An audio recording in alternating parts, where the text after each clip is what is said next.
Apollo 11 के command module Colombia को संभाल रहे माइक कॉलिंस ने अपने साथियों को गुड लक कहा। धरती से दूर चांद के करीब बस यहीं तक था उनका सफ़र। उन्हें चंद्रमा के आकाश में ही रुकना था और यहीं से अपने साथियों को लेकर वापस लौटना था। नील आर्मस्ट्रांग और Edwin Aldrin Apollo lunar module eagle के जरिए चांद की सतह पर उतरते हैं। 20 जुलाई 1969 की ऐतिहासिक तारीख। दुनिया भर में करीब 6.5 करोड़ लोग टीवी सेट के सामने डटे हुए थे और इससे भी ज़्यादा लोग कान से सटाए हुए थे रेडियो।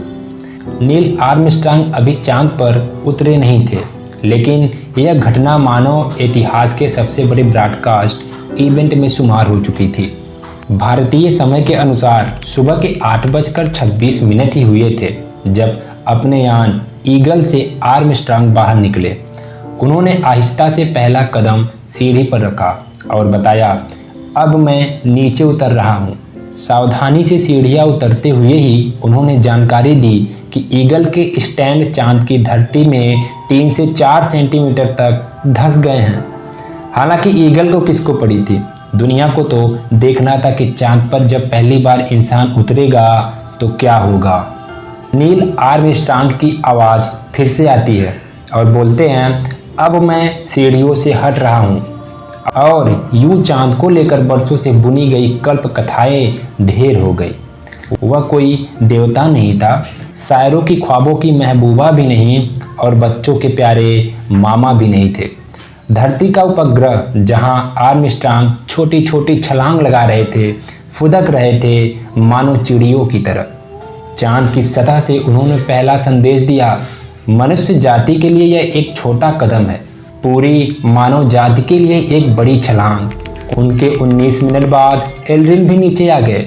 यह दोनों यात्री जो कुछ भी देख रहे थे उसे धरती पर 3 जगह रेडियो टेलीस्कोप के जरिए रिसीव कर रिकॉर्ड किया जा रहा था। 2 जगह ऑस्ट्रेलिया में और एक अमेरिका के गोल्ड स्टोन ट्रैकिंग स्टेशन में। घंटों की रफ रिकॉर्डिंग थी जिसे टीवी पर ब्रॉडकास्ट करने लायक बनाया गया।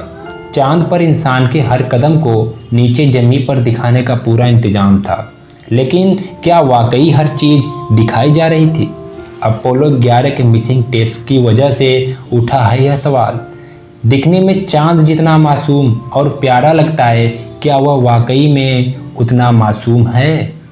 तमाम लोगों को लगता है कि हमें बस चांद का वह चेहरा दिख रहा है जो सामने है, जबकि इसके अंधेरे कोने में छिपे हुए हैं रहस्य एलियंस के होने का। और मिसिंग टेप्स की कहानी वही बताती है। जो ब्रॉडकास्ट हुआ उसे दुनिया ने देखा, लेकिन जो दुनिया नहीं देख पाई उसे बताया कांसी पेरिस थियरी देने वाले ने। उनके मुताबिक अपोलो 11 मिशन से जुड़े कई टेप जानबूझकर गायब कर दिए गए, वजह कि उसमें चांद से जुड़ा खौफनाक सच रिकॉर्ड हो गया था। इन दावों के मुताबिक आर्मस्ट्रांग और एल्ड्रिन जब चंद्रमा पर उतरे तो यह अकेले नहीं थे, वहां उनका सामना हुआ एलियंस से। दोनों ने कोई स्पेसशिप भी देखा था और इस बारे में नासा को भी जानकारी दी थी, क्योंकि तब स्पेस से लाइव प्रसारण की व्यवस्था नहीं थी।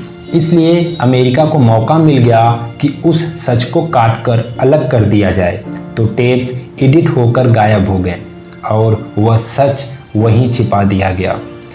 इस थियरी को मानने वालों का सबसे बड़ा सवाल है कि 1972 के बाद कोई इंसान चांद पर क्यों नहीं गया? आखिरी बार यूजीन सेरनन ने चांद पर कदम रखा था। इसका जवाब भी कॉन्स्पिरेसी थियरी वाले ही देते हैं कि इंसानों को चेतावनी मिली है एलियंस के वहां होने की। चंद्रमा को लेकर सबसे बड़ा रहस्य है कि उसके भीतर क्या है। क्या वह अंदर से खोखला है? और क्या एलियंस की सिटी बसते हैं चंद्रमा के भीतर? साइंस फिक्शन के पहले लेखक माने जाते हैं H.G. वेल्स।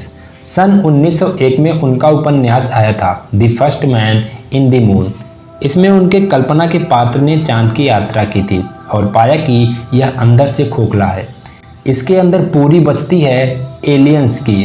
कायदे से अपोलो मिशन के बाद इस कल्पना को खत्म हो जाना चाहिए था, लेकिन जैसे जैसे चांद को जानने का सिलसिला आगे बढ़ा, उसके खोखला होने की थियरी और मजबूत होती गई। अपोलो मिशन के दौरान कई सिस्मोमीटर और उपकरण छोड़े गए थे चांद पर। इनका मकसद था भीतरी हलचल का पता लगाना। रिपोर्ट्स के मुताबिक इन उपकरणों ने चांद की सतह के नीचे 700 किलोमीटर तक भूकंप को नापा, वाइब्रेशन नोट किए, यहाँ तक जब सामान्य था, लेकिन सतह के केवल 20 से 30 किलोमीटर नीचे कुछ ऐसी आवाज़ें सुनाई पड़ी जो हैरान करने वाली थी। वैज्ञानिकों को किसी घंटी जैसे आवाज़ सुनाई पड़ी, ठीक उसी तरह जिस तरह आप एक घंटी को बजाते हैं। उसके भीतरी खोखले आकार के चलते आवाज़ देर तक गूंजती रहती है। कुछ वैसा ही रिकॉर्ड किया था मशीनों ने।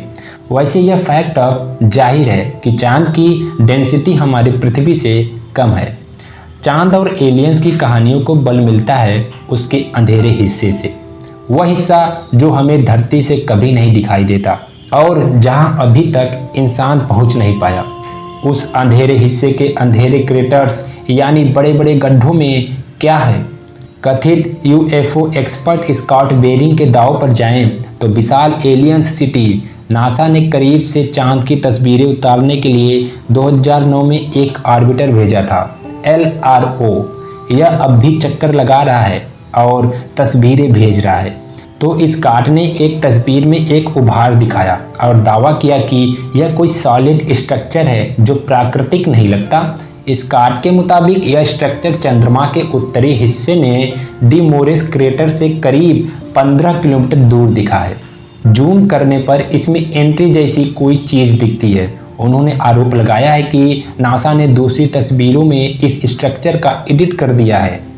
उसकी वजह से एक क्रेटर यानी गड्ढा दिखाया ताकि दुनिया इस बारे में ना जान सके। स्कॉट की बात पर भरोसा करने वाले लाखों लोग हैं जो मानते हैं कि एलियंस मौजूद हैं हमारे ब्रह्मांड में।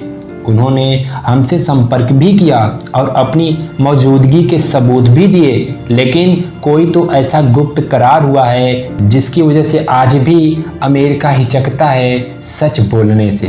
क्या पता अब चल रहे मून मिशन उन रहस्यों से पर्दा उठा सके।